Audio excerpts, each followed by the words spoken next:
Welcome to Mind in Motion, the podcast where we explore the ideas that help us navigate our lives with a little more clarity and purpose. I'm your host, Alex. Today, we're tackling a big one, maybe the biggest one of all, motivation. You know that feeling when you just can't get started on something, or when you lose steam halfway through? It can feel so frustrating. To help us unpack this, I'm so happy to have life and performance coach Julia with us. Julia, welcome to the show. Thanks for having me, Alex. It's a topic that comes up with almost everyone, so I'm excited to dive in. So let's start at the beginning. We all talk about motivation, but what is it really? It feels like this mysterious force we either have or we don't. That's such a common way to feel, but the reality is so much more empowering. I want you and our listeners to imagine your motivation not as a magic switch, but as your own personal internal compass. It's this dynamic system that's always working, telling you where to go, how fast to travel, and how to keep going when the path gets tough. An internal compass. I like that. It sounds less random and more like something I can actually learn to read. So what powers this compass? That's the key question. It's fueled by a combination of three powerful forces. First, you have your core needs. Think of these as the compass's true north. They include the obvious things like food and rest, but also deeper psychological needs, like the need to feel capable at what you do and the need to feel connected to others. Okay, so that's the fundamental direction. What else? Next, you have your thoughts and beliefs. These are your hands on the steering wheel of the ship. The story you tell yourself about a goal, your plans, your belief in whether you can actually get there, that's what directs your energy with purpose. And the third? The third is your emotions. Think of emotions as the wind in your sails.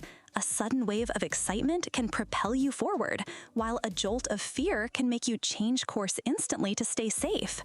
They provide those powerful, immediate bursts of energy.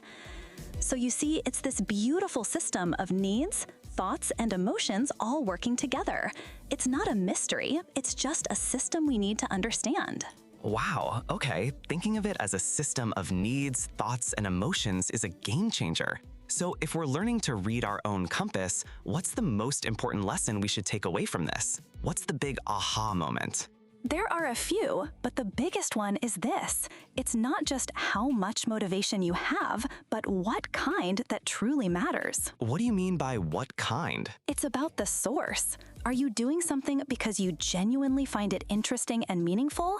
That's intrinsic motivation, a powerful, sustainable fuel. Or are you doing it for an external reward or to avoid a punishment? That's extrinsic motivation. It works, but it can burn out fast. The second big takeaway is that your environment is a powerful co-pilot. Your motivation will thrive in a supportive space and wither in a draining one. That is so true. When my desk is a mess, my brain feels like a mess. It's hard to get anything done. Exactly. And that leads to the third takeaway. You can become a detective of your own motivation. It's an internal feeling, but it leaves clues in your behavior, what you put effort into, how engaged you feel. You just have to learn to spot them. This is all fantastic, Julia, but I can hear our listeners now saying, okay, I get the theory, but how do I actually use this today? Can you give us some practical, actionable steps? Absolutely. This is where the knowledge becomes wisdom. Here are 3 small experiments anyone can try. First, conduct a motivation type check-in. The next time you're working on a big task, just pause and ask yourself, why am I really doing this? Is it for the joy of it or for the deadline? No judgment, just notice. Just notice the source. I can do that. What's number 2? Number 2 is to do a support audit of your environment. Take 15 minutes, look at your workspace, and ask, what one thing here gives me energy, and what one thing drains it? Then make one tiny change. Bring the good thing closer, move the draining thing away. It's a small, tangible way to build that supportive greenhouse for your motivation. I love how simple and physical that is. And the last one? The last one is for when you're procrastinating. Instead of beating yourself up, get curious. Ask yourself a gentle question. What feeling am I trying to avoid right now? Often, we procrastinate to avoid a feeling, like fear of failure or boredom. Just naming that feeling can unlock everything.